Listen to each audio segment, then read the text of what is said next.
টুনি গুড্ডুকে নাড়ু বানিয়ে খাওয়াবে, তাই সে নারকেল পাড়তে যায়। আর গুড্ডুকে বলে, আমি নারকেল পাড়তে গাছে উঠছি, তুই কিন্তু সরে থাকিস। টুনি গাছে উঠে যায় নারকেল পাড়ার জন্য, আর গুড্ডু এইদিক ওইদিক দৌড়াতে থাকে নারকেল কুড়ানোর জন্য। সেই সময় একটা নারকেল গুড্ডুর মাথায় গিয়ে পড়ে, আর গুড্ডু সেখানেই মারা যায়। টুনি গাছ থেকে নেমে দেখে গুড্ডু আর বেঁচে নেই, আর অনেক কান্নাকাটি করতে থাকে।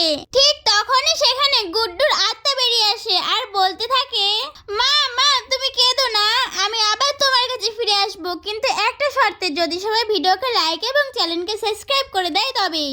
আজকে টুনি গুড্ডুকে নাড়ু বানিয়ে খাওয়াবে, তাই সে নারকেল পাড়তে যায়।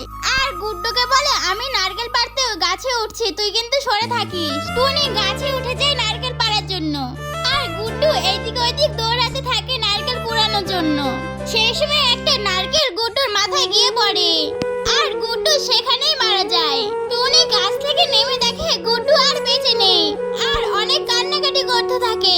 ঠিক তখনই সেখানে গুড্ডুর আত্মা বেরিয়ে আসে আর বলতে থাকে, মা মা তুমি কেঁদো না, আমি আবার তোমার কাছে ফিরে আসবো, কিন্তু একটা শর্তে, যদি সবাই ভিডিওকে লাইক এবং চ্যানেলকে সাবস্ক্রাইব করে দেয় তবেই।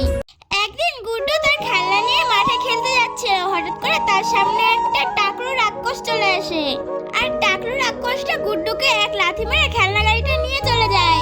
গুড্ডুর খেলনা টাকলু রাক্ষস কেড়ে নিয়েছে বলে তাই গুড্ডু অনেক কান্নাকাটি করতে থাকে।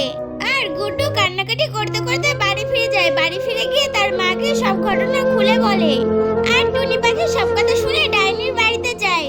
ডাইনি ঘরে ছিল না, তার মেয়ে উঠোনে দাঁড়িয়ে ছিল। টুনি তাকে দেখে অনেক রেগে যায় আর একটা লাঠি বের করে ডাইনির মেয়েকে সেখানেই মেরে ফেলে।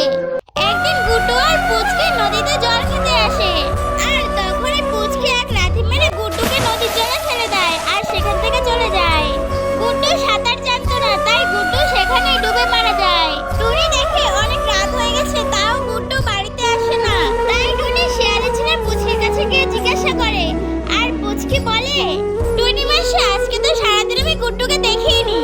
টুনি তাই শুনে বাড়িতে ফিরে আসে, আর বাড়িতে এসে অনেক কান্নাকাটি করতে থাকে। ঠিক তখনই সেখানে গুড্ডুর আত্মা চলে আসে আর বলে, মা ওই শিয়ালের ছাড়া পুচকি আমাকে জলে ফেলে মেরে ফেলেছে।